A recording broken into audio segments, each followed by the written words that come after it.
Bandwidth for all shows on the Aussie Tech Heads network is supplied by Aussie Tech Heads Web Hosting.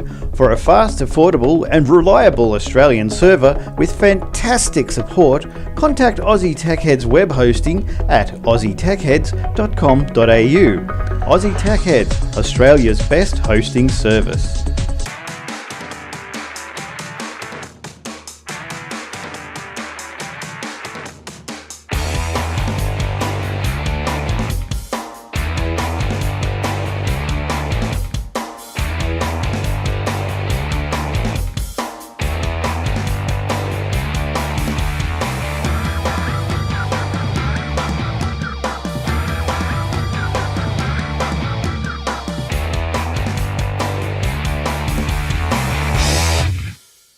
A windy welcome this week to Aussie Tech Heads. Another great week because the sun is shining, we are breathing the air, so it's always a great week when we are alive and well. It's another episode, as I said, and it is windy because we got Cyclone Marsha coming on. Apparently it's going to cross... Marsha. I know. It's going to cross the Gold Coast early in the morning. So I've been out. I've tied down the trampoline. I've put the chairs away. But we'll see. There's always, conjecture about how serious these things are. Tell you what, mate. If you want if you want a new car, put it on top of the trampoline and just let it loose. Let it go, you reckon? Yeah. Yes. We might give that a shot. But, yeah, apparently it's going to cross the coast at about it's Category 3 now. And when it crosses... Oh, no, it's just been upgraded. Category 5, my friend. So what does it go up to? 200. I think it goes up to 5, mate. You're done. Yeah, we're toast. But as I was just saying to Kim, I said, when I was growing up, there was cyclones every year, nothing to worry about, and all the houses starting to be built with the cyclone rods inside of them and everything, and then we never needed them. There's no cyclones. I haven't seen a cyclone as bad as it used to be. So maybe we're in for some more of that sort of treatment. Who knows? But it'll be interesting. We'll see how we go. So as you know, we record the show Thursday night, so we'll see if we're here next week. That's right. All right. Well, let's what do we got to get through first? Oh, yes, thanks to athwebhosting.com.au.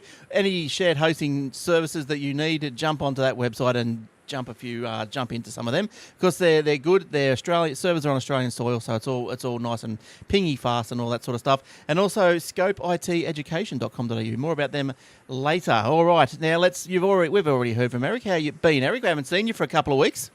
Hello, gentlemen. It's been about 4 or 5, I think. You've been hootie tooting around after. I've been tooting around all over the place. You have, haven't you? Yeah. I think overseas trips. Oh, you love it, don't you? You're loving it. I'd love a good overseas trip. You do. All right. One. Yep. Oh, that's good. So you're back into the work thing, all that sort of stuff. I'm back into the work. I was back into the land of the real on the 7th of February. So that's just over a week and a half ago. Yeah, something like that. Yeah, good stuff. All right, and then where's over there, Shane? How you going, Shane? You're huge. How you doing? I'm all right. I'm huge. You've stuffed me up. Hang on, let me fix that. That's better. Yeah, Shane, when I switched to him, he had the zoom on his camera too much. He just wanted to show those pecs off. Forgot you, but he cropped the picture too much. Yeah. Oh, you're huge, Shane. Huge. Sit down now. All right. Let's get on with some stories, eh? Darryl Eastlake, huge is huge. How is Darryl Eastlake going? Oh, I think that poor bloke, he's dying of Parkinson's. Yeah, I heard he wasn't too good. I don't know. I hadn't heard anything from ages. But he was a legend. Yeah. Oh, I used to love his State of Origin calls. Oh, I know. How good was he? Anyway, we're off the mark here. Yeah. I'll give you an update on him in a minute. All right, good. All right, well, what else have we got to talk about before we get into some stories? Nothing much. I subscribed to... I increased my iCloud allowance. You did? I spent $1.29 a month. How's that? Just calm down. I know. I got a bit excited. But tell me, I don't know, do you subscribe to iCloud? To increase your... No. As part of my... I've got a Me account. Gives me 5 gigs. Oh, yeah. You're talking about you've subscribed to over and above the 5 gigs? Yes. Well, I've been getting pretty much sick and tired of, backing up the iPhone to the computer, just having to turn around and delete that backup because I've run out of space on drive C. So, because I've only got a little SSD, and you can't change the backup drive or spot. Yeah, as long as you only make it back up when you're on Wi-Fi. Otherwise, you're going to chew through data. Yeah. So anyway, I thought, well, listen, I'm going to back it up to the cloud. You know, so I want all my apps, I want all my settings, I want everything. So I want it all backed up to the cloud. I don't have to do it to the PC. But I'm not sure. I've got to look into it. I don't even know if I'm doing it right, because it's saying the backup is like 800 meg, and then when I look on iTunes, I've got I've used 15 gig of the phone. No. It doesn't back up. It backs up mainly all your settings. Right. Right. So, for example, if you want to restore it, you've got to plug it into iTunes. Yeah. Then you press restore, and it says restore from cloud, and you say yes, and then you pick which one. Because it's all date stamped. You pick which one, and it brings everything into your phone, right? All your settings, all your apps, exactly where they were, right? And everything like that. Then that does it. See what it does? Like how do I explain? So you plug it into your computer, right? And it's got an image, of your apps and the order they're in and what songs you've got and movies or podcasts or whatever. And that's what it's taking an image. But when you plug it into your computer and you say restore, it then just drags all those apps and everything over the cloud via your computer back into your phone. Because the thing was, when I backed up to the computer, now if you didn't transfer the apps from your phone to the computer, when you restored the phone, yes, the settings came back, but the apps didn't. You had to re-download the apps. That's right, yeah. But if you do it this way, if you back it, it'll back up exactly what's on the phone, and it'll restore from a phone backup on the cloud. Yeah. Right? And it's got an image of where all your apps are, like I said, blah, blah, blah. But it's not physically holding your apps or songs in the cloud. It's not physically doing that. He just draws it from, it's just like he wants to update this. This is where it's got to go. I want to grab it from the App Store now. You're right. It'll just grab everything from the App Store and put it back on your phone. So then what you're saying is that you will get, say, the latest app download if you restored 6 months later and there's a few updates. Sometimes no. Sometimes you'll download everything as it last was, and that might mean it hasn't been updated. Then you'll have to just go through and do an update. Right. Okay, so I can get that. So, I can handle that. It's pretty easy. It's easy. It's really simple. Yeah, because like I had I've got an issue with my phone, and it doesn't charge properly. And so I went and saw the Apple people the other day, and I wanted to be ready just in case I had to get a new phone. Why doesn't it charge? It won't charge properly from power when it's dead flat. And then even when I've plugged it into USB, like it's been plugged in today, and then I noticed that it's either really, really slow or that it just stops charging and goes back. Hang on, this is when it's on your... it's probably your cable, mate. Oh, I've got a couple of cables hanging around. I've been trying different cables. I've done all that. Are they Apple cables? Not dodgy eBay ones? Well, I don't know which one is the proper Apple cable. Well, see, that's the other thing. Don't use a dodgy cable, because if you get a power surge, because the Apple cables that you buy, that charge your phone, they look pretty simple, and they're bloody expensive to buy, right? To get them when you buy them. Yeah. But the reason they're expensive is if there's a power surge, they've got built-in, what you call it? Surges. Surge protectors. Yeah, right. So if you've got that plugged in and it's a dodgy $5 eBay one, it'll burn your phone. Right. And remember that poor girl who dropped the phone into the bath? Yes. Right, in Russia? Yes.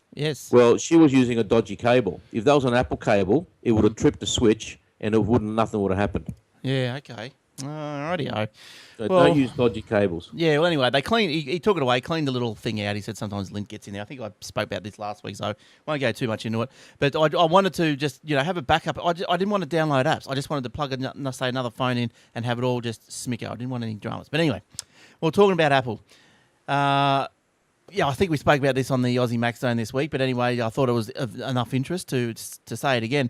But Apple's Johnny Ive has been interviewed at the New Yorker this week, so if you're interested in that, I don't know if you can get that online or not. Probably have to subscribe. I read that the other day. It's pretty good. Oh, can you get it for free? Yeah. That's all right.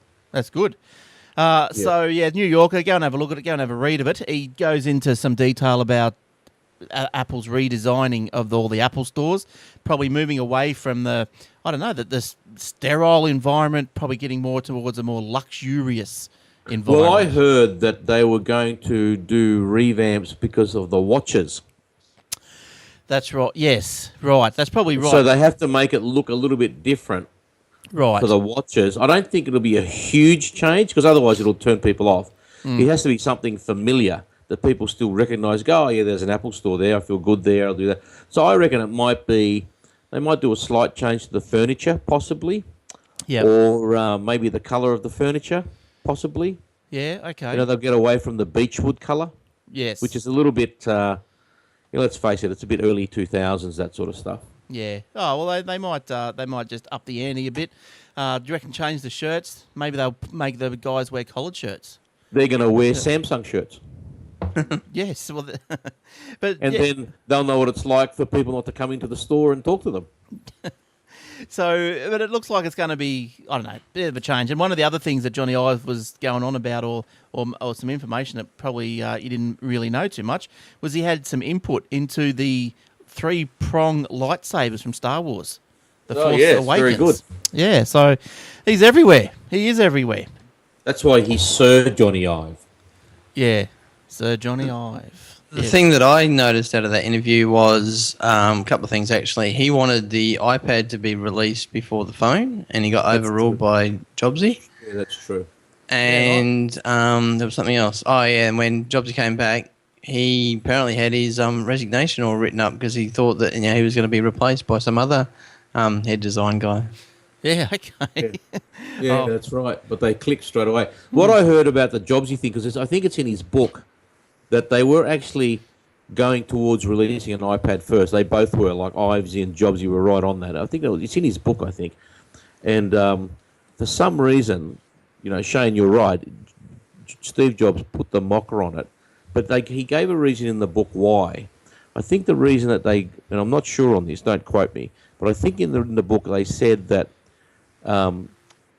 he had a gut feeling that the market wasn't quite ready yet. Right.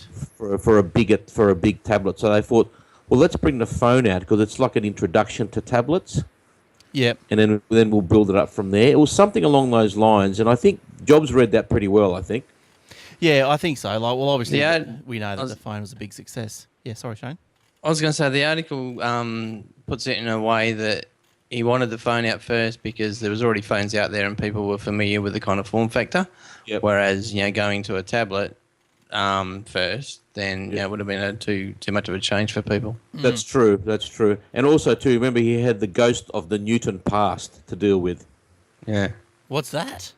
Remember the Apple Newton? The first tablet that they brought out. Right. Ghost of Newton past. Oh, you don't want to get Newton on your offside, do you? All right, now you got a little phone story, Eric. While we're talking about phones, it looks like Apple's got an old rival. Hold the presses, everyone. Hang on, I'll get it up here. Hold the presses.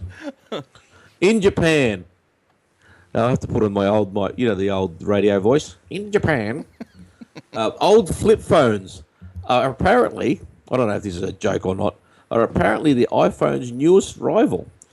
Are flip phones making comeback? Question mark. The iPhone has been killing it in Japan lately. Apple's smartphone market share in the tech-obsessed country is continuing to dominate year over year, even though the company had a hard time giving out our iPhones just 5 years ago. Now, it keeps going down. It says, shipments of traditional flip phones in Japan rose for the first time in 7 years in 2014, while smartphone shipments fell.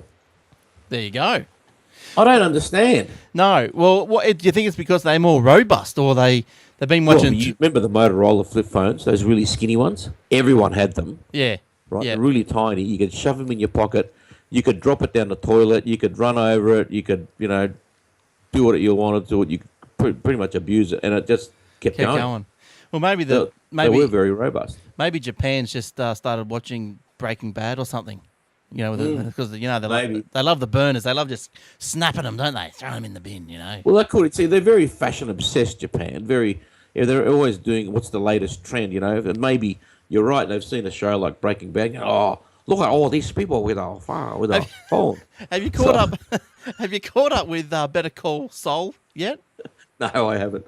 Have you signed up with Stan? Oh, I got the first 30-day free thing going. You know what I didn't like? I went in, okay, I'll sign up. And they want my credit card. I said, nah. Yeah. Not getting my credit card. Yeah, look, they got mine. I've got a little diary note to cancel it. Yeah. If I don't like it, I work on a different premise. If I like it, I'll sign up. If I Yeah. don't like it, I'm not giving you my credit card. Yeah, well, how do you know if you're going to like it or not? Well, this is the thing. They should give me an option for trial without asking for my credit card. Yeah, I think it's just a sneaky way. Look, how many people... It's a sneaky way because people forget. Yeah, and look, to be honest, I think I might have forgotten my first month. I think I've missed it. There you go. My theory was correct. But so I've given them $10. But look, I've been watching the Better Call Sauls. I've watched a few reruns of Faulty Towers. God love that What about show. where are you watching it on? The Apple TV? Oh, you are. You can stream it to Apple TV, can you? Yeah.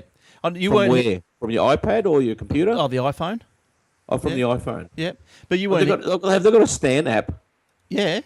Oh, Yeah. they have. Yeah, App Stand. Yeah. You weren't here last week, but No. Presto don't have an Yes. iPhone app. It's iPad. So what do they have? They just got to sort of like get a tin can and a couple of bits of string and listen to it. No, it's iPad only, Oh, or that's computer. stupid. Oh, it's retarded. Now tell me It's something. retarded. What's the resolution like when you're sending it from your phone to the TV? Oh, it's beautiful. HD. It is HD. Yeah, Picks up your phone resolution, I think. yeah. It's HD. It's good. Yeah, that's, So it does scale. yeah. Because, the resolution on your phone is a lot different. Well, you're not mirroring. You're sending it. Oh, you're sending? Yeah, okay. to AirPlay. So it's like watching a 3 gig HD Yeah. movie on your phone. It'll just send the exact same quality on a larger scale to your Well, TV. I think if you sending it through your Apple TV, well, yeah, it just knows what to do. It just scales it. It's just HD. It's beautiful. I read somewhere that they're going to put the App Stand app on the Apple TV itself. Well, 10 Play is on the Apple TV. Yes, now. I had a look at that the other day, and it's garbage. It's good. I love it. Why is it Oh, garbage? really? Yeah, why? You know what I didn't like? You go to fast forward the ads, like what you Yeah. do, and the screen goes black, so you can't see where the ad finishes. Are you on the app or you're on the iPhone? No, I'm on the Apple TV app for 10 Play. Yeah, I don't get any black screens. Yeah, well, maybe it's just I me. Could be my TV. I know it's hard to fast forward because it does sometimes go a little bit fast, and there's not many ads on that service. But if you try and stream the 10 Play from the phone to the Apple TV, Yeah. it's rubbish. It's rubbish. really? Okay. Absolute rubbish. You've got to use the Apple TV app. But Okay. anyway, Well, I use it. I mean, the resolution was okay. yeah, it's Not great. a problem. I Bit mean- of buffering. Not as good as obviously their server isn't as robust as the Apple servers. I but don't get no it's not too buffering. bad. I watch the Celebrity Get Me Out of Here. I've watched Neighbours. I've watched The Project. I haven't had buffering Yeah? at all. It's not bad? Not once. Well, maybe you don't Nice. have 3 kids here downloading 500 gigabytes a week. Yeah. So maybe that's what. Well, you want to have a talk to Shane. He was just telling me about how he just bought a new modem, and he's put his MAC addresses in it also. He can control times and downloads. Isn't that right, Shane? You were controlling Yes. everything. You're the Yes, you can do controller. that. Yeah, no, I bought a Draytech, and I was hoping it had user control or user management, but it's got what they call objects, and you basically assign MAC addresses or create MAC addresses as objects and then group them together like kids, adults kind of thing. Right. And then you can put like firewall rules in, and then you can schedule it. So you can have at 10 o'clock at night, the internet goes off for the kids stuff, but it keeps going for us, and it comes back on at 7 And the o'clock. port kicks in at 10:05. The port or the porn? Oh, the port. Of course, I said port. Yes. Yeah, so that's all right. So maybe, Eric, you should employ something like that. Yeah, look, I might do that. We'll see Yeah. what happens. But you've got 2 connections coming into your joint, haven't you? I have got 2 connections. Yeah, Yeah. So what? two cable connections. I'm spoiled for choice. I think. You are. You must do some downloads. What are they? 200 gigas or 500 gigas? 1.5, 1.2. Yeah, nice. Does Telstra give you any bloody discount for being a nerd? No. There's no nerd discount. There's no discount. I think I've got to have a neck beard first. Right. Okay. All right. Well, while we're still with Apple, Apple apparently has been granted a patent. And how's this for a virtual reality device? Well, now that's interesting. So, granted by the US Patent and Trademark Office, entitled head-mounted display apparatus for retaining a portable electronic device with display. Hang on, head mounted. All right. Yeah. So what the go is? So what you? It's Google Glass. No, because you got to slide your iPhone into it. So That's ridiculous. Hang on a minute. Hang on. Where's my camera? All right. Hang on. yeah, that's it. You've got one already. Shit. I've got one already. It's free. Look, hang on. There's my glasses. Hang on a sec. What fits? Stop. Apple, you idiots. What are you doing? Well, see, what's happened was this was applied for in 2008. Back probably when before all this stuff was ever thought of. Oh, you know what it is. It's meant for a flip phone to fit in there. It could be. It sounds like you might think it sounds familiar to the Samsung Gear and the LG's version of their virtual reality thing. But the Apple patent has been approved. So when it was initially filed in 2008, the Samsung and the LG weren't around. So, maybe Apple was thinking about what's going on in the future. So That's it. I'd love to know what they're thinking there. Thinking. I'm thinking that because of a good segue here, because of what they're doing with the car, that they're trying to develop maybe a heads-up display, and this might be like part of it. In the beginnings of, let's see how this goes, and maybe we can sort of make this a head-up display, so it sort of puts the the display on you in front of you in a virtual hologram type thing.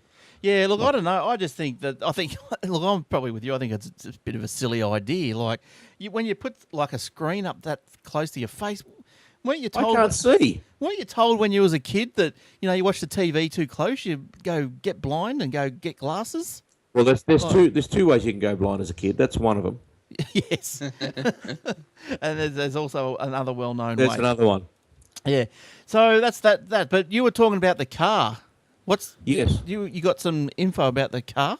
Well, they are. Let me just scroll down to my notes. So this is the Apple car. Apparently, Apple's electric car dreams may bring Detroit nightmares. Here's a Bloomberg article. Go to the show notes and read it there. I'm not going to read it all now. It came from Bloomberg, but I'll just read the summary bits. That they're basically, it's more of an economic statement. They're saying that if Apple pulls this off, the way it tends to pull everything else off, that Detroit are going to be in trouble, basically. Yeah.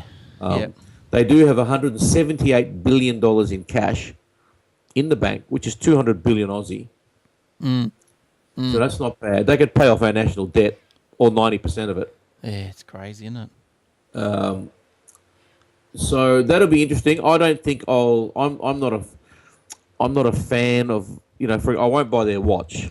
Well, I had second thoughts about the watch until I did Aussie Max Zone this week. But I thought, yes, because I was looking at the Fitbit, $200, and I thought, that could be good. I might get one of those. And then I thought, well, hang on, I might wait for the Apple Watch. See what they come in at. Yeah, rumoured to do the same thing. They'll probably be another... Oh, they will. They'll do exactly the same thing. Yeah, so rumoured to be like, throw another 100 at it. So you got spend 300, get the Apple Watch, get the pat on the back, get the prestige, get the looks in the street, and you've get it stolen. you got this Apple Watch, and I thought I might wait for that. But then the guys on the Aussie Max Zone were saying that that Apple, all the functionality of the health functions might have to be squashed for the time being because they weren't working properly. But they're working on the phone. Yeah, so we'll have to wait until it's announced. Well, I think it hasn't been announced. Look, I'm not. I won't. It's not. I won't. It's not. I won't not. I won't buy one. Not because I don't like watches. It's just that I don't like those types of watches. I like traditional watches. The hands. These things, right? Yes. And look, I'm not saying it's not a good thing. And if other people want to buy it, great, good for them. It's not waterproof, which is an issue for me. Because I don't take my watch off. I swim with it, I shower with it, I never take it off, and I don't want to muck around with, I better take it off, Well, you'll have to take it off to charge it. And you got the charging issue as well. So, look, nevertheless, it's for a lot of people, it's going to be the right thing, and that's fine. Yeah, so I think we'll wait. And I feel the same way about their cars, because I'm a bit of a traditionalist with cars as well. Not that I wouldn't buy an electric car, I'd buy a Tesla in a heartbeat. I'll tell you what, if they bring in a car that looks like a Tesla, I'm there. no problem. Yeah. If they can bring out a car that looks like a Prius, I'm going to punch someone in the throat. A Fiesta. A Fiesta. Imagine the Apple Fiesta. La la la la.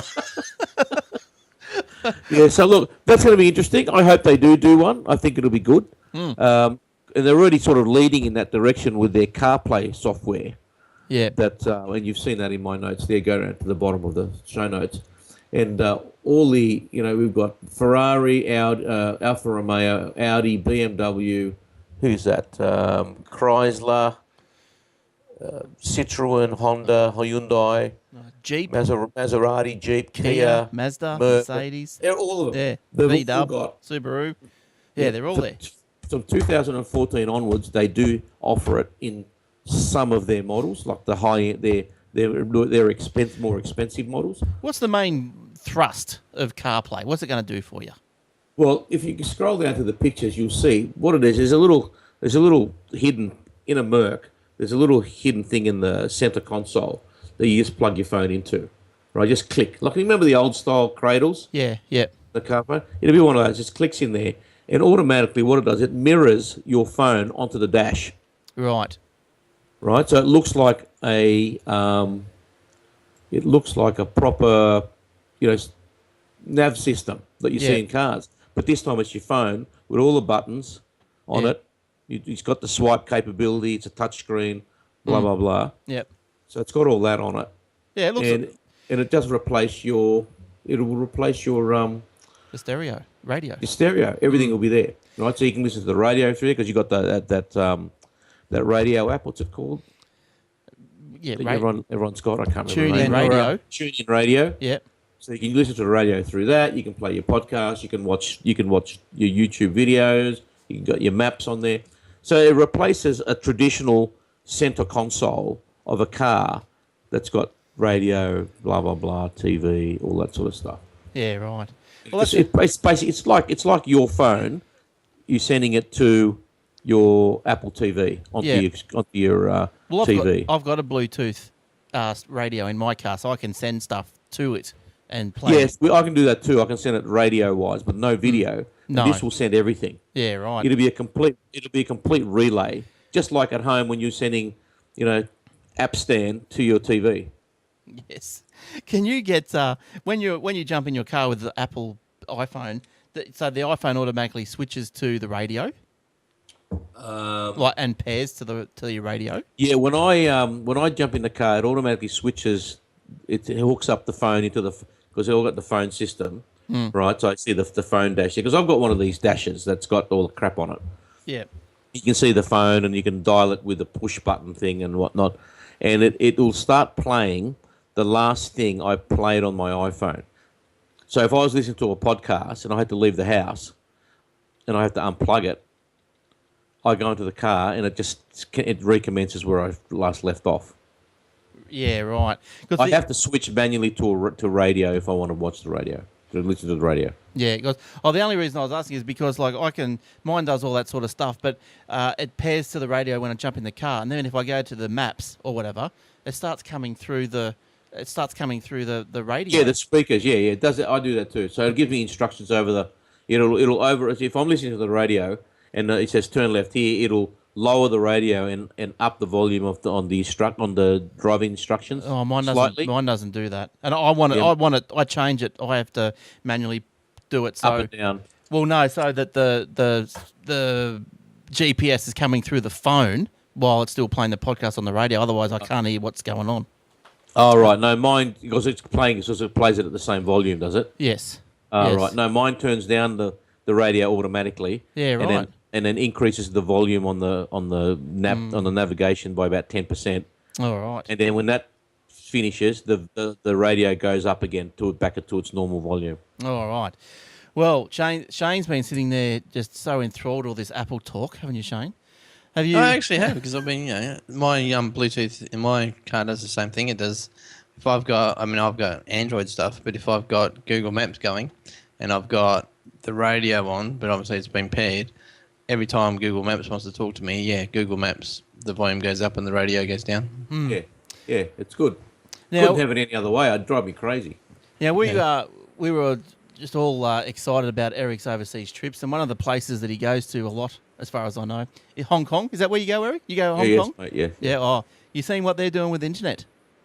Yes, mate. Well, mate, listen, they're only just doing it now. Remember the thing I sent you them a couple of weeks ago? My daughter's school got a 10 gigabit line into their school at the end of last year. How good's that? That's great. But anyway, Hong Kong has become the first Asian telco to launch a 10 gigabit fibre to the premises services.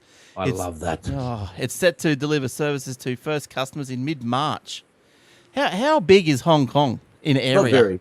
So it's pretty small. That's why they probably can punch this out really fast. Well, the thing is, it's a very small area, but there's a lot of people. So in Australia, for example, there's 23 million people in a country as big as the United States, right? Yeah, right. In Hong Kong, it's the area the size of from Sydney to Penrith, and so 50 kilometres square, just say, or maybe 100 kilometres square. Yeah. That's it. But there's 8 million people. Yeah, geez, that's a few. So here we've got the distance of laying the cable. That's the issue. That's lots and lots of cable. That's right. But over there, short distance, but a lot of it. Yeah. So the challenge is similar, just in a different way. Yeah. Yeah. Well, Shane was telling me before that his area is starting to get NBN ready. I've gone green. So he's going to be. Well, decided. mine is still black, and so is yours, Glenn. I checked yours the other day. Yeah, mine. Thanks. I've been checking mine intermittently as well. It's just rubbish. Dude, we're not getting jack because those communists put the mocker on us the minute they knew, right, Liberal voter, put them over there on the other side. Well, do you think, isn't NBN part of infrastructure? So that's part of Tone's thing, Infrastructure Prime Minister, NBN, technology. Yeah, but you've got to remember too that there's certain things that they've got to carry on with before they start making any changes. And I think they've only been in 18 months. Yeah. Is it 18 months? Yeah, not even. And so they're probably still in the process of, going ahead with the plans that were laid out before, that they inherited. So they can't really do anything. Yeah, I know. It's all rubbish. But anyway, one of these days. Oh, yeah, I'll be bloody retired.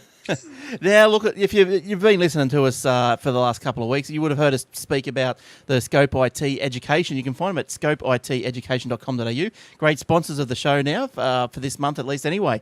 So what they guys do is that they're offering primarily business opportunities. So franchise, jump in, and what you can do is have a business in your local area that will teach little kids, primary school age, to code. Like, how good is that? How unreal is that? Well, all your kids are on iPads and iPhones and Androids and whatever anyway. So while they're on there, why not get them started? Now, look, I've just jumped up. I've just pulled up one of these part of the website here. So it's got here years 1 and 2. All right, years 1 and 2, Introduction to Coding Principles. So, so what's that, year 1? Maybe 6 years old or something like that. And also website design and development, WordPress coding for kids, HTML, CSS coding for kids. Oh, turn it up! I might have to do the course. Coding for kids, that's you, mate. Yeah, I might have to learn how to do some. But so what happens is you go into the school as your business and and do what you will. It sounds great, and apparently they got a lot of response and it's going gangbusters. So well done. Now, Glenwood. Yes. So it's a business, in other words, that they set you up in an area, yes, and then you charge, like a school, I suppose. You charge like fees for. That's right. Yeah, right. Okay, so there's an enrolment. You do this. It's this much, that sort of thing. So okay, I'm guessing it's something where it would encompass. Well, you would hope to encompass like every child in the grade or whatever that you're at the school for that day. So and it's like you go to after school functions, soccer and taekwondo and all this sort of stuff. You pay your money and you do the thing. Well, this is the it's same. something similar. Yeah, okay, well, that makes sense. Yeah, it's something similar. It's all been they've sat down and made it right to fit into the curriculum. So it's all been scientifically or professionally moulded. So it's through the day. It's not after school, but it's so it's inside the school hours. Oh, okay. Yeah. All right. So you could get them in there, but if it was after school, you could have coding for half an hour and then taekwondo for 10 minutes. Well, yeah. when So you if someone touched your code, you smack him yeah, one. when you can't get the program to run, then you go off. You do a bit of taekwondo, but it's a great little concept, and it's built it to work concurrently with the What schooling. sort of age group are they? All primary school. All primary school. Yeah, Okay. and so obviously as your own What about high business. school? Because I would have thought that high school you get a big take up on that. Yeah, well, I think that they have courses for other things as well, but primarily at this stage, just focusing on the primary schools there, and yeah, it sounds great. You know, you can do it's your business, so you can do your after school lessons if you want. You can do holiday lessons if you want. You do So what you want. whatever fits in with the school, for example. That's right, and whatever fits in. A lot of with you. schools might be a little bit. Well, hang on a minute. We've got to meet New South Wales government guidelines on a certain amount of hours doing X, Y, and Z. Yeah. How can we fit this in? Offer it after school, like Yeah. piano lessons, or because there's Whatever. heaps of after school activities. Let's face it. Yeah, but And this might as well be one of them, I reckon. Yeah, but this is designed also, but primarily to actually get inside the school because you want to be at one school a day and teach for the whole day. But anyway, if you want to know any more, go scopeiteducation.com.au, and I'm sure they will be delighted to tell you more. All right. Now, whereabouts were we up to? Oh, how about this one? This one's come up before for all the little tinfoil hat wearers out there. The US government can spy on and sabotage computers. Ooh. I think we had this we had this one before. I think not too long ago. Oh, it does the rounds once a year. Yeah. Do you reckon it's fair income? I'll tell you what it's all about first. The US government has developed spyware designed to invade your computer and sit on your hard drive's firmware, watching everything you do. According to a report from Kaspersky Lab, the spyware is found deep within the computers of government and military institutions, as well as computers of telecommunications companies. So blah, blah, blah. Kaspersky's research shows the spyware works on most major hard drives, including those from Western Digital, Seagate, Samsung, Toshiba, Micron, and now IBM. What if your hard drive is encrypted? I suppose... Because it might be able to get in there, but it can't read anything. But if it's encrypted at the firmware level, so where is the encryption key held? Well, I've got it. Yeah, but the drive must know about it. No, it's just sitting on the cloud. Yeah, so I'm not smart enough to answer that question. Because with Apple, you can encrypt your drive. Right. Your hard drive. Mm. But it can be... And your key can be held in the But cloud. your data isn't going up to the cloud to be unencrypted and come back down.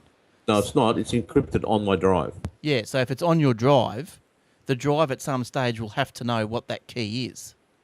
Yes, it's always reading. It's always constantly reading. Yeah, so if the drive knows at some stage what that key is, then you would think that the drive knows what the key is, and because this little virus apparently is in the firmware. So if this virus can get into my iCloud account, then it will know what my key is as well. But if the iCloud account is on a drive, say that the virus is on. No, my iCloud account's in the cloud. But it's on a hard drive. A hard drive in Cupertino, yeah. Yes, but which might have this thing in it. Oh, I doubt if they'll get into Apple. But Apple don't make hard drives. Yes, they do. Oh, they don't make them, right? Okay. Yeah, so they. Yeah, but I think they'd probably know how to protect them. Yeah, but I would hope.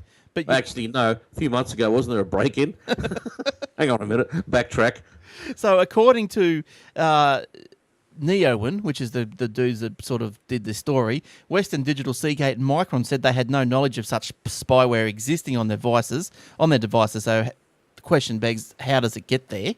So apparently this thing is on these hard drives, if you believe they set up dodgy websites. You know, the CIA would be setting up, porn websites, for example, because they know everyone goes on them. Yeah. Apparently, so I hear. But I think... so when you click on it, it just downloads into your system before they know everything about you. But this is put in at the manufacturer. This is in the firmware. How can they do that, though? Well, that's right. That's the thing. They've got some dude with a hat and glasses and an overcoat walking around Seagate factory. That's right. Yeah, giving little underarm. They do the same thing that they do with the network gear. They intercept the truck and then put the dodgy stuff in, and then the truck keeps going. There was a story about Cisco equipment, I think, being intercepted by the NSA or one of those That's things, right, and the actual yeah. truck was being pulled over. He just rolls over. Yeah. Yeah, that's right. Yeah, it was the routers, wasn't it? They were having Yeah. the little chips put in or something. But yeah, so if you think that you've got one of these, Thing. if you think you got one of these infected firmware hard drives, you can't get rid of it.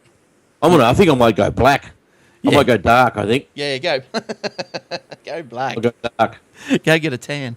Go to dark net. Yes. Or talking about. Oh, look, I've got another internet story, Internet. but look, we better go over to Shane and let him get through some of his stuff. What have you got to talk about, Shane? I've only got a couple of stories, so fit me in whenever you can. I will start with the Facebook has taken out a patent to cleverly advertise to just the important people. Basically, back in 2011, I think it was, they took out a patent where, in a nutshell, what they do is instead of just looking at clicks and likes and all that kind of stuff, which is the road that Google and Microsoft and Yahoo went down. What these guys do is they look at the people that actually produce the get the likes. So like a story will go out on Facebook, it'll bubble away a little bit, and then all of a sudden it'll take off. And then they look at the people that actually have made the story kind of take off and how important they are and the people that are in their network. So they're classed as the influencers, and then the person who actually first posted the story or the article or whatever it was, they're classed as the experts. So what they're doing is they're marketing. They've worked out a way of actually now marketing or advertising to these experts and these influencers, or in a nutshell, celebrities. And yeah, like I said, in 2011, I think they took the patent out, and people like Microsoft and Google and Yahoo have jumped on the bandwagon. But what they've done is they've just gone, okay, let's look at likes, and as soon as a like kind of, whoever's got the most likes, that's obviously a person of influence or an important person. Whereas, like I said, what Facebook have done, they've looked at when the actual thing kind of takes off and who the person is the initiator of the actual story taking off. So if you're a trendsetter, you're going to get smashed with ads because they'll be wanting to push as many ads in front of your face as possible. Correct. Excellent. Yeah. Yes. I jumped onto. I loaded up Outlook.com again today for something. Did you? Just out of the blue? Yes. I wanted to. Why would you do that? Well, I'm trying to move off Gmail.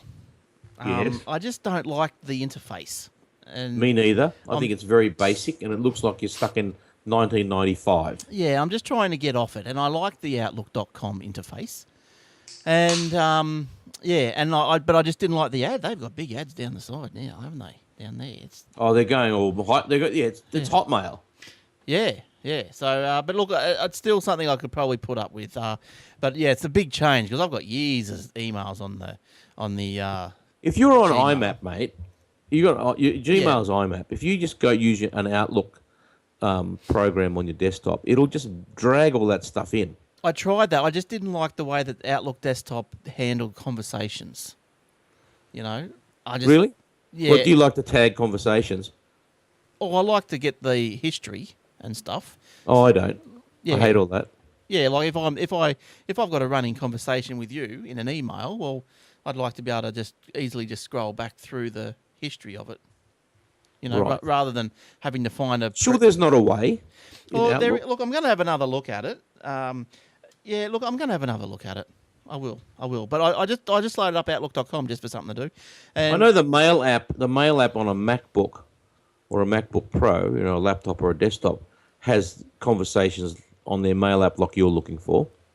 Yes. Yeah, so look, I'll have to give it another shot, but I just wanted to try and get off the Gmail. So what I did was I set up a little forwarder from the Gmail to the Outlook, so everything that pops into Gmail, exactly same copy goes into Outlook, and I'll just get a feel for it, see if I can sort it out.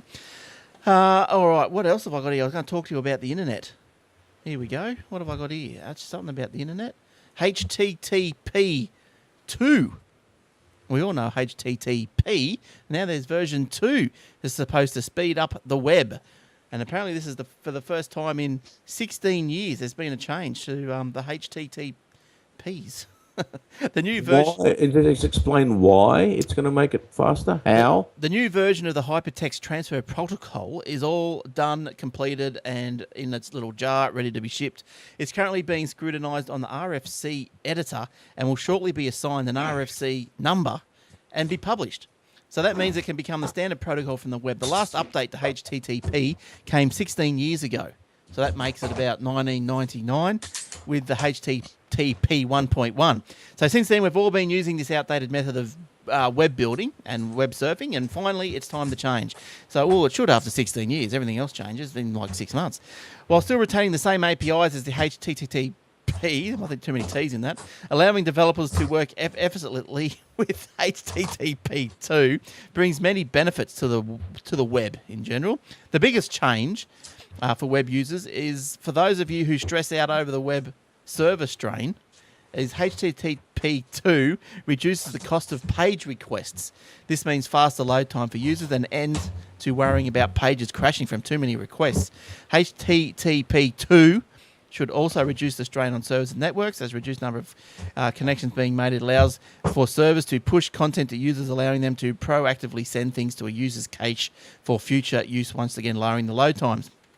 So it's all coming. Apparently, and to answer your question, Eric, I don't know exactly what makes it fast. I suppose the caching probably helps. What if it's old information? Is it updated? Like if I went to, Sydney Morning Herald site yesterday and it's cached, right? Yeah. Then I want to do it today. I don't want to read yesterday's news. Oh, it would be. Yeah. I'm hoping that it would already be recognised that, okay, I'll drag that in and I'll replace what's new. Yeah. It surely would. Otherwise, it wouldn't be working. There'd be no point.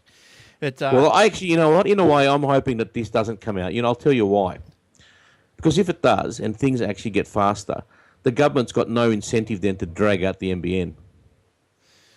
If everything's going to be faster, then you think, we don't have to worry anymore. Everyone can go back on copper 1.5. Well, look, I think they're still going to. They will still. Yeah, I know, through. But think about it. There's no incentive, is there? Well, it depends how far. Maybe we're probably not talking heaps faster. Like we're probably talking a little bit faster. Yeah, it's mainly also web pages, which is where that protocol gets used. So web pages are pretty much loading as fast as we can humanly recognise anyway. So it's not going to make any difference to things like streaming unless it goes over the HTTP protocol, which currently it doesn't. Yeah, YouTube someone will work that out eventually. Yeah, YouTube will probably be a benefit because that is a web-based thing, but things like Skype's not HTTP. Other sort of applications like Skype, the other stuff that we've used in the past, that's not HTTP based, so that won't get any benefit out of it. Well, apparently you can. It's in testing. You can grab it and play with it if you want to. You can use Chrome, the latest Chrome. There's instructions in the show notes, but you pretty much go to Chrome, download a version of Chrome, and you add a little bit to the start instruction in Chrome and the command line, and it will work in HTTP2. It's a bit much out of my realm. I'm just wanted to let you know about it. That was all. But yeah, it's coming, and there it goes. So good on it. All right. What do we got next? Oh, Microsoft. You know how they've joined Dropbox? You can stuff your Microsoft Office 365 stuff and whatever up in the Dropbox. Well, now they've integrated with... What? Start again? What? Well, you know how Office, you can upload your data, your files to Office 365 Cloud or OneDrive, whatever you want to call it. Yes. They've teamed up with Dropbox. So yes, and how does that work? Or it'll be integrated. So when you go to save something, it'll go save where? Save it into OneDrive, save into Dropbox. Oh, you can choose? Yes. Yep. So if I go into a Microsoft Word, it'll give me an option? Yes. Okay. Well, depends what... Well, not as such. Let me finish. Please explain. Let me finish. Please explain. So Microsoft has unveiled the latest integration of its Office apps are now integrating with the Apple's iCloud. So your Office apps on your iPhone will be able to utilise your iCloud space to save stuff into. Oh, okay, all right. Yeah. Well, that I know what you're talking about. Yeah, so the similar thing. Instead But only on your phone though, as far as I know, because it'd be good if you could work it on your desktop as well. yeah, it's only saying about Microsoft Office apps. So I'd say that's only pretty much on the phone. I thought Okay. I had a little picture here. Let's see if I can push this up here. So the Microsoft Office app users with iOS 8 will be able to edit and back up their files to iCloud for Word, Excel, and PowerPoint. And as I said, in November, Microsoft unveiled a similar partnership with Dropbox, allowing mobile users on the iPad, iPhone, and Android smartphones and tablets to access Dropbox from Apple mobile apps. So it's only for your mobile app at this stage. Okay. But I mean, like, once again, Microsoft make it extremely confusing. yeah, but I mean, at this, like, if it's, I can't see why it wouldn't be integrated in the future. Like, obviously, if Apple's got their APIs out there and Microsoft's using them for apps, I wonder if they would work on a desktop. I don't know. I don't know. Anyway, we'll watch this space. But keeping in tune with that, we've got Microsoft trademarks Windows 365. So there you go. While the adoption of the subscription-based Windows wasn't discussed at the recent event, when they did that Windows 10 shebang, it certainly appears to be something Microsoft is investigating. The company has registered a trademark for Windows 365, which suggests that at least the same relation. So they're suggesting Office 365, Windows 365, so maybe a subscription model for Windows. I looked at Windows365.com. Some joker wants 61,000 for it. I'm sure that's going to go up. What about? Did they say they're giving away Windows 10? Yeah, I think it's for people who have Windows 8 and maybe Windows 7. That's me. 7 and 8. Because I'm a legend. Yes, that is you. Don't know about the second part. No, that's also true. Okay. Yeah, so, well, that'd be good because, I can't wait for Windows 10. I want to format this computer, but I don't want to do it before Windows 10 comes. Have you got have you downloaded a beta of it? I did, yes. Yeah. Did you run it? I ran it on a virtual machine. It's all right. Yeah, same here. Yeah, I haven't played with it too much, but it looks all right. It ran all right. It's pretty quick. Yeah, I had it running on a virtual machine. It was sort of a bit under the pump. So I was running on a virtual machine with 1 gig of RAM. Right. And it was screaming. Yeah, okay. Well, that's good to know. Well, that's good. So because you can adjust the RAM on a virtual machine. You know how much RAM do you want to give it? It was on my Mac. I've got a total of 16 gig RAM on my Mac. I gave it 1. Right. No problem. Yeah, well, my machine, I think, it's got about 8 gig in it, but I had two other machines running at the same time, and it sort of was a little bit laggy, but it still worked. And it'll be good. I can't wait. I'm going to throw it straight onto this machine as soon as it comes out. As soon as I get it, I'm throwing it on. Can't wait. All right. Very good. Did you have anything else, Eric? No, I am done. I'm all Apple Car today. All right. What about you, Shane? I think you might have had one more hanging around. I do. Yeah, it's a pretty lengthy story, but at the same time, it's not really heavy techie. After a number of delays, the US Federal Aviation Administration, the FAA, today, which was the other day, officially announced its proposed rules for small commercial drones. The proposed rules are pretty straightforward and more lenient than expected, but while they have opened up a number of cases, they are still strict enough to make impractical to operate the kind of delivery drones Amazon and others were hoping. Basically, the rules are pilots will have to pass a knowledge test, but not a practical test, to get a newly developed drone operator license, and will have to be vetted via the TSA, the Transport Safety Administration, I think it is, or authority. Why not a bloody practical test? Like, these things will fall out of the sky, hit you on the head. What's going on? Why not? It gets better as it goes on. They'll have to take a recurrent test every 24 months, every 2 years, and be at least 17 years old, so kids won't be flying around. Pilots will only be allowed to fly during the day light hours and must be able to see drone at all times, although they can also use a second person as like a spotter. Once the operator has this license, it will apply to all small drones. So it's not like you're only licensed to fly your own drone. The FAA will not require drone pilots to get a private or commercial pilot's license, and operators will not have to pass a medical exam. So that's one good thing.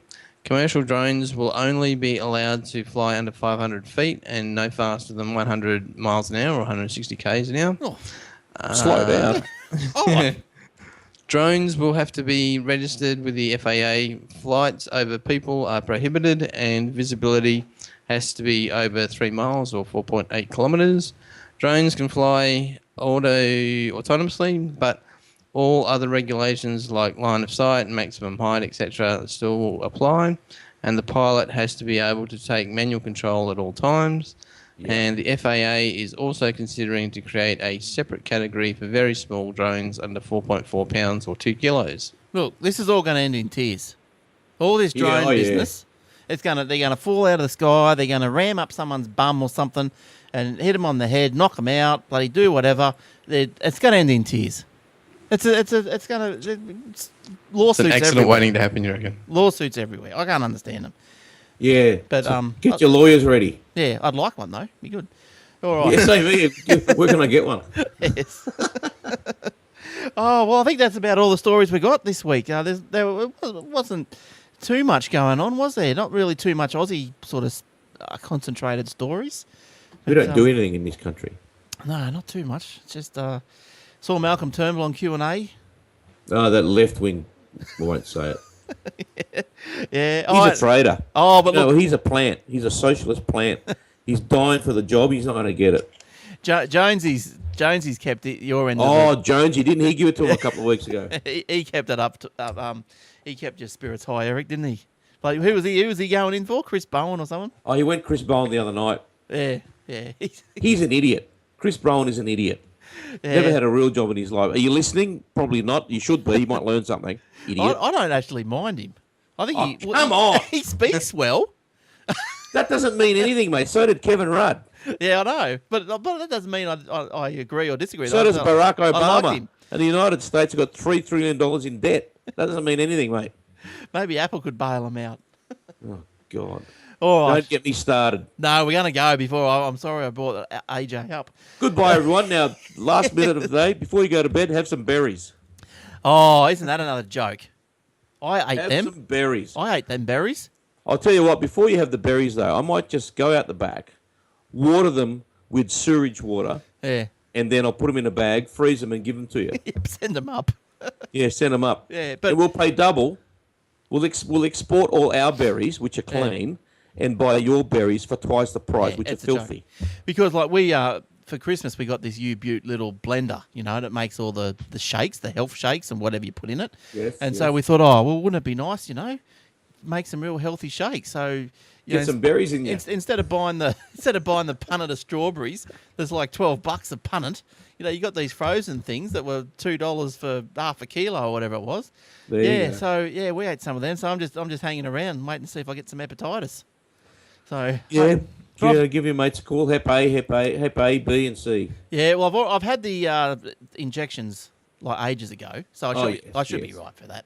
Oh, you should be right. Yeah, I'll be right, but it's just disgraceful. I saw that Dick Smith, and he's dead set right. He was on the TV the other night, and he's saying he doesn't understand why people don't buy his foods because apparently they're all made in Australia by Australians. They're a little bit dearer, and the thing was, but it's not that much dearer. No. It used to be 20 years ago. You could go up somewhere and go, well, that's $10 in Australian, and the overseas one, which is similar quality, is $5. So everyone used to buy the $5 one. Now, though, it's only a small difference in price, but the quality of the overseas stuff is a lot worse than what it used to be. Yeah. So he was saying, there was some stats come out anyway, and it was saying that over a year, if you were to buy the Dick Smith stuff, you'd probably spend about $10 more over the year. Oh, whoop-de-doo. Average sort of, I don't know where those stats come from, but anyway, like we had some other stuff in the freezer. We've gone through the whole lot, and like even the tuna that was made in Taiwan or whatever it is, we just chuck it all out. I'm just over it. Like I'm over it. It's going to be a big backlash. It's that buy Australian and don't go to Bali. Yeah, that's it. Oh, look, I don't really care about the Bali thing. I would never go there anyway. But, Well, I hate the place. I think I've been there once, never again, and it can go to hell. But Yeah. if you're going to go to Bali, don't. No, I wouldn't go. Just wouldn't go. Not into that sort of thing. But the berries, just crazy stuff. And you don't know that these things are washed in raw sewage until you hear about them, and it's just crazy. It's just crazy. Yeah. But anyway, let's get out of here. What a happy note to leave. Yeah. Everyone. Good night, everyone. Have we got an upbeat story? Can we find an upbeat story? Upbeat. Upbeat story. Jamie. Yes. Flip Yes. phones are beating Apple in Japan. Yoo-hoo! And Jamie There's the Oliver's upbeat. website was hacked and taken down. There you go. So there you go. Good on Jamie Oliver. He's cooked up a storm.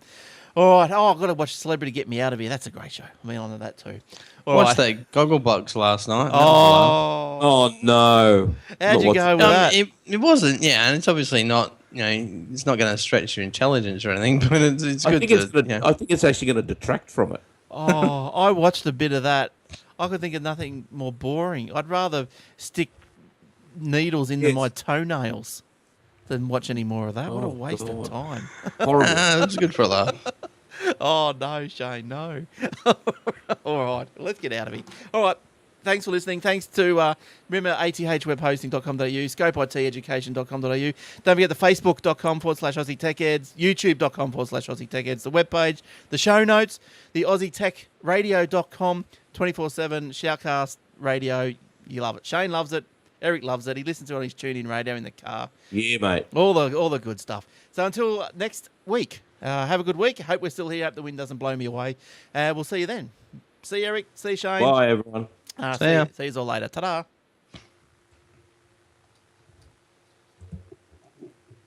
All right. Lovely. Who we got in the lounge? Oh, it's been going off. Who's in there?